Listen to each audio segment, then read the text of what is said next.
Good evening, I'm David Brown, and welcome to the Northern Sun Experience. Of all the sports the NSIC has to offer, volleyball is easily the most competitive, but also the most cutthroat. All season long, 6 teams have been consistently ranked in the coaches' poll top 10, and those 6 were also projected to make the NCAA Central Region tournament, regardless of the results of the conference tournament.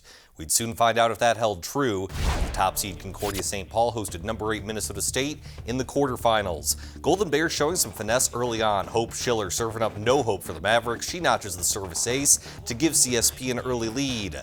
Later in the first, Concordia St. Paul with some power. Casey Williams sets up Emma Lang for the giant throwdown. CSP takes set 1, 25-12.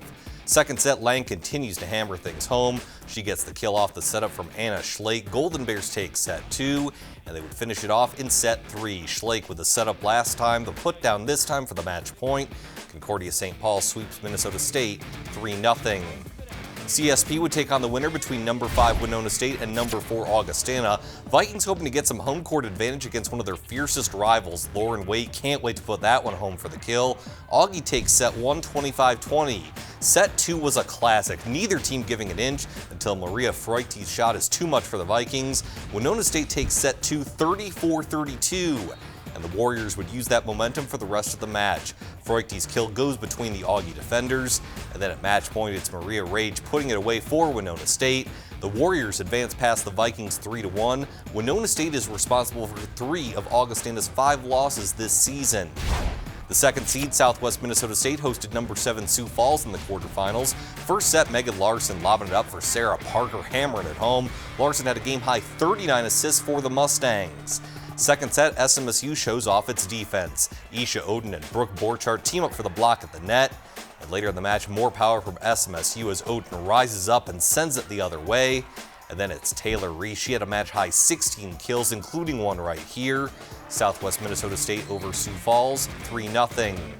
The Mustangs would take on number 6 Wayne State or number 3 Minnesota Duluth. First set, Bulldogs on the attack. Emily Torvey with the setup for Taylor Wisbroker, too hot to handle. UMD takes set 1, 25-20. Second set, UMD setting up a wall. Allison Ollie and Sarah Kelly deny Wayne State at the net. Bulldogs up 2-0, but Wayne State would not go away quietly. Alyssa Fraundorfer forming her own wall to protect the Wildcat lead. They take home set 3. In set 4, it's Fraundorfer with some offense this time. Cross-court kill. Wayne State nods things up at 2 sets apiece, and in the 5th and decisive set, the Wildcats would prevail. Aaron Gross's kill can't be corralled.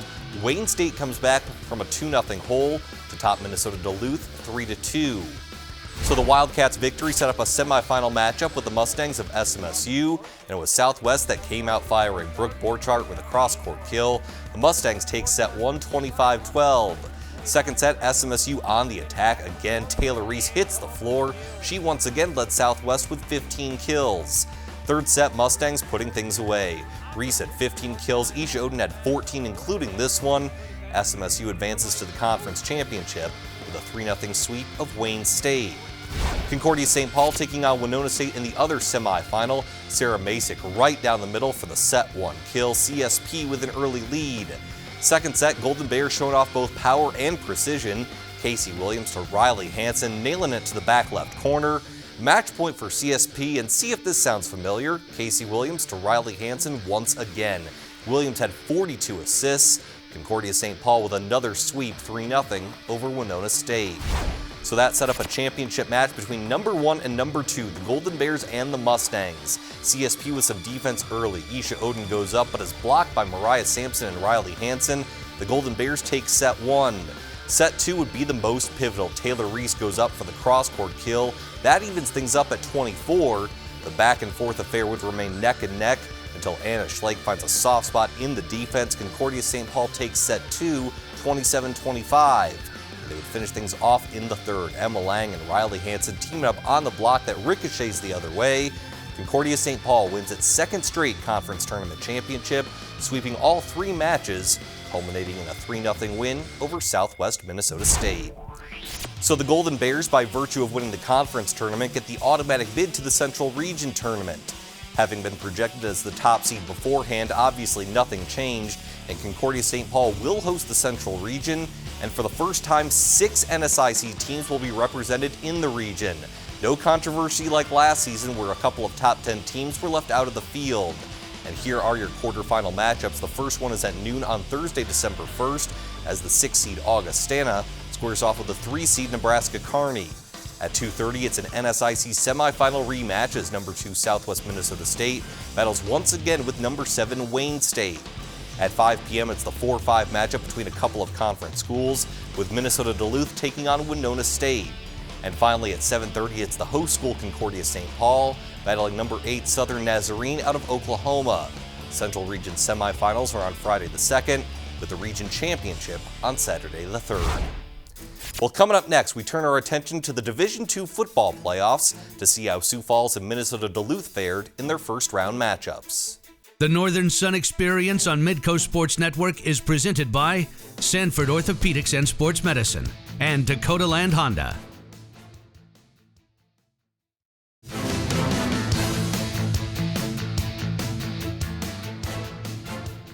Welcome back. For the first time since joining the NSIC in 2012, Sioux Falls clinched the outright conference title with a perfect regular season at 11-0. The Cougars received the number 2 seed in the Super Region 3 tournament with a chance to host at least 2 playoff games. The first one was on Saturday, hosting the number 7 seed Azusa Pacific at Bob Young Field. No score in the second, but the Cougars strike first. Max Mickey sweeps right, cuts back left, avoids a couple of defenders en route to a 9-yard touchdown, 7-0 USF. Later in the second, Cougars keep it on the ground. This time it's Justin Folks, and this time it's a sweep to the left, 3 yards out, 14-0 Sioux Falls. The feet keep on churning for USF as Mickey gets another touchdown to make it 21-0 with a minute to go before halftime. But a botched punt return gives Azusa Pacific life right before the break. Andrew Elfers to Weston Carr, 15 yards. APU cuts the lead to 21-7. Second half, it's 27-7 USF after a couple of field goals, but the California Cougars aren't going away. Elfers to Carr once again, 53 yards, 27-14 at the end of 3. But Max Mickey would salt things away in the fourth. The NSIC's leading rusher finds a crease, splits a couple of defenders, and takes it all the way. 51-yard touchdown. Sioux Falls advances to round 2 with a 34-21 victory over Azusa Pacific. The NSIC's other playoff team, number 5 Minnesota Duluth, traveled to number 4 Emporia State. No score early on, but the Hornets strike first. Quarterback Braxton Marstall rolls right and continues moving forward. 18-yard run, 7-0 Emporia State.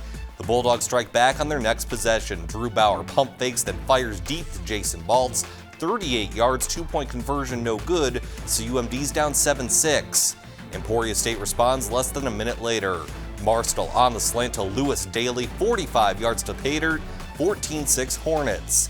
UMD continuing to fight. Bauer over the middle to Darren Walker, 16-yard score. The lead back down to 1 at 14-13. It's 21-13 in the second when Baltz showing off his tightrope walking skills. On the kickoff return, he somehow stays upright along the left sideline. 90 yards to the house. Minnesota Duluth once again back within a point at 21-20. That's as close as the Bulldogs would get. Marstall to Daly again, 64 yards on this pitch and catch, 28-20 Hornets at halftime, and Emporia State would roll in the second half, topping Minnesota Duluth 59-26. So with UMD's loss, Sioux Falls is the lone NSIC team remaining in the 16-team playoff field. The Cougars will host Harding University out of Arkansas on Saturday, November 26th at noon. The Bisons are the 3 seed in Super Region 3 and topped the 6 seed Central Missouri last Saturday. Harding is a triple option offense, so expect plenty of running at Bob Young Field. In fact, the Bisons have only attempted 61 passes all year.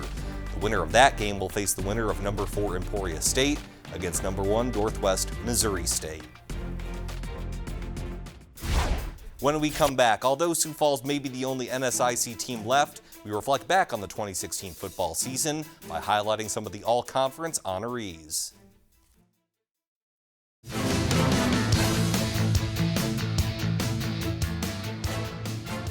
And welcome back. Although Augustana's football season ended without a playoff berth or a spot in the Mineral Water Bowl, the Vikings still set plenty of offensive records. None of that would have been possible without the NSIC's Offensive Player of the Year. Vikings Trey Hyde is the 2016 NSIC Offensive Player of the Year. He's just the 6th NSIC athlete to earn Player of the Year honors twice in a career, as he also won this award last season. The senior set a Vikings single-season record with 3,582 passing yards and finished his career as the NSIC's all-time leader in total yardage with 13,019 yards in 43 career games. He led all Division II athletes, averaging more than 391 total yards per game, including 250 through the air in all 11 games this season. It was a remarkable career for the Lakeville, Minnesota product, so congrats to Trey Hyde for being recognized as the conference's Offensive Player of the Year. The conference's Offensive Newcomer of the Year is Southwest Minnesota State running back Max Simmons. The freshman from Bloomington, Minnesota had 18 touchdowns this season, the highest total for a first-year player across all 4 divisions of the NCAA. Overall, his 18 touchdowns rank second in Mustang history and 5th among all Division II athletes. And the Coach of the Year is still going. Sioux Falls' Jed Stugart has done a remarkable job transitioning the Cougars from NAIA to Division II. The Cougs are 45-10 in NSIC contests since 2012 and have been ranked in 34 consecutive coaches polls and D2Football.com polls. Here are some other notable accomplishments. Minnesota Duluth's Bo Bates is the conference's Defensive Player of the Year. The senior led the NSIC in tackles for loss with 17 and was second in the conference in sacks with 11. He also had a career-high 75 tackles overall in 2016. The Defensive Newcomer of the Year is Sioux Falls' Delvin Batiste. He had 33 tackles, 5.5 tackles for loss, 3 sacks, and 2 interceptions for USF. Taking a look at the NSIC South first-team offense, Trey Hyde is joined by his Augustana teammates, wide receivers Matt Heller and Charlie Hayes. Sioux Falls had 3 on the first team, led by running back Max Mickey and offensive linemen Antonio Green and Trevor Westcott. Winona State also landed 3 on the first-team offense, wide receiver Cameron Johnson, running back Paul Preston, and offensive lineman Jake Gronholtz. Minnesota State lineman Sam Schrouth and tight end Eric Fuller represent the Mavericks, while SMSU lands 1 offensive lineman Grant Greenfield. The NSIC South first-team defense features 4 Sioux Falls Cougars, Defensive Newcomer of the Year Delvin Batiste at defensive back, along with safety Josh Butler, linebacker Michael Mailing, and defensive lineman Wesley Johnson. Minnesota State lands 3 with linemen Zach Dodge and Evan Parizo, along with defensive back Matt Andriano. Augustana lands 2 with lineman Bryson Hamilton and linebacker Kirby Ora. SMSU, Wayne State, and Winona State land 1 each. The Mustangs with linebacker Tyler Flood, the Wildcats with defensive back Cam Montgomery, and the Warriors with linebacker Mike Imperiali. As for the NSIC North, the first-team offense features 4 UMD Bulldogs: quarterback Drew Bauer, wide receiver Nate Ricci, and offensive linemen Nolan Folkert and Peter Bateman. Bemidji State lands 3 with running back Ginna Adams, along with linemen Jesse Hine and Brandon Schindler. Northern State gets 2 with tight end Connor Doherty and lineman Tyler Roble. St. Cloud State also gets 2 with running back Jaden Huff and wideout Jamison Parsons. The first team is rounded out with MSU Moorhead wide receiver Damon Gibson.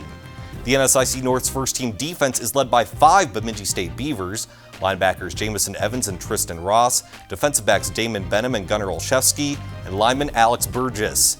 Minnesota Duluth lands 3 on the first team with Player of the Year Bo Bates and Zach Bassaner at linebacker, along with lineman Dre Greer. Northern State gets defensive back Channing Barber and lineman Chad Stodero. MSU Moorhead lands lineman Jake Busey, and St. Cloud State features defensive back Carville Graham. For a list of the rest of the all-conference honorees, you can visit the NSIC's official website at northernsun.org. Switching gears to the National Cross Country Championships, and the NSIC represented well down in Florida. In the women's 6K, 4 Northern Sun athletes finished in the top 12, led by UMary's Alexis Zeiss, who finished in second. Minnesota Duluth's Emily Trost came in 4th, while UMD's Brianna Kolbenson finished 7th. The Marauders' Ida Narbaval came in 12th place. As a team, UMary was 7th overall, while Minnesota Duluth was 10th. On the men's side, in the 10K, Augustana's Nathan Haug was the top NSIC finisher, coming in 38th place. The Vikings' Glenn Ellingson was 52nd in the 185-person race. As a team, Augie finished 12th, while MSU Moorhead was 21st. When we come back, it's our Under the Northern Sun Alumni Feature, showcasing Wayne State College.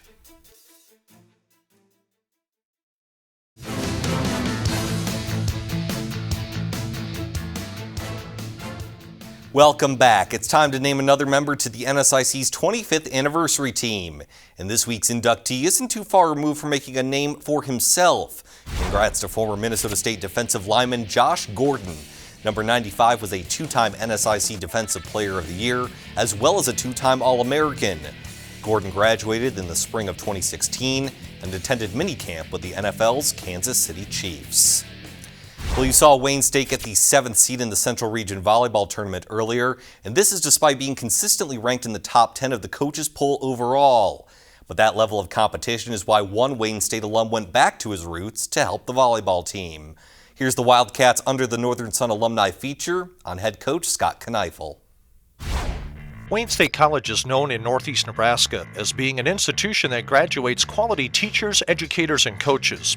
One of those quality individuals has coached at Wayne State for the past 14 years and has turned the Wildcat volleyball program into one of the premier teams not only in the Northern Sun Conference, but the NCAA Central Region. Scott Kneifl is a native of Newcastle, Nebraska, and graduated from Wayne State in 1995, along with a master's degree from Wayne State in sport management in 2004. Kneifl reflects on what attracted him to Wayne State College as a student. The small town feel was probably one of the biggest reasons I chose Wayne State as a student. It's a smaller sized town, but has a great feel, has the athletics, has all the great parts of a college. Mike Berry was here as a women's basketball coach, who's now an associate athletic director here, and he was a big influence on me. I took a coaching class with Coach Berry back in the day, and it really steered me towards coaching, and it worked out. Kneifl adds that some of the same features that attracted him to Wayne and Wayne State as a student are some of the same qualities that he sells to athletes he's recruiting on his volleyball team today. I think that it's a really great town to play in. The community, the support that we get from our community here is outstanding as far as the athletics goes, and the college as a whole. The student body is excellent. There's a great fan base for Wildcat athletics, and it just makes it a great place to compete. Wayne State continues to be a progressive campus with continuous upgrades and improvements. And Kneifl talks about how the look of campus has changed over the years. It's phenomenal, the adjustments that Wayne State has made. The beautification projects around campus to, the athletic facilities to compete at the Division II level. Kneifl coached at several high schools in Nebraska before returning to Wayne State in 2002, where he served as an assistant volleyball and track and field coach until being promoted head volleyball coach in 2004. He talks about what makes Wayne and Wayne State College such a special place. I think the support from people around the area, downtown, that it's crucial to have their support. When you come to games and you see a packed gym, it changes everybody's perspective. It makes recruits want to play here. It's a great place to compete. In his 12 years as head coach, Kneifl has led the Wildcats to over 300 wins and 10 NCAA tournament appearances in 11 years. Last season, Wayne State captured the NCAA Central Region title and advanced to the Final Four. He comments on what impact last year's success had on Wayne State and the Wayne community. I think it was great for our program. It was great for our athletic department and our community. The support that we received on that run was phenomenal. It was a special year. It was a special time in our program's history, and it was just neat to see people come out of the woodworks to support the Wildcats. So it was a great year, and hopefully other teams and our program can replicate that. Wayne State College has been a member of the Northern Sun Conference since 1999.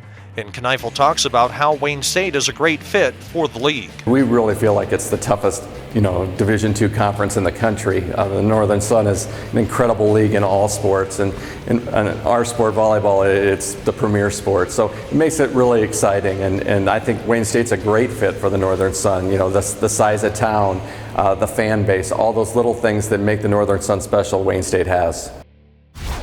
When we come back, some early season basketball highlights from the defending national champions at Augustana. You're watching the Northern Sun Experience.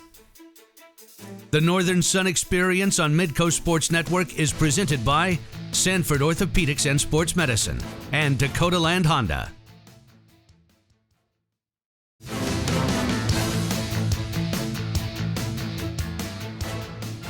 And welcome back to the Northern Sun Experience. Believe it or not, basketball season has already started within the NSIC, and the defending men's national champions from Augustana certainly have their work cut out for them this season. For the past 2 years, their arch nemesis has been Northwest Missouri State. The Bearcats topped the Vikings in the 2015 Central Region Tournament. Augustana repaid the favor the following year with a buzzer-beating win in the regular season, as well as revenge in the 2016 Central Region Tournament Championship.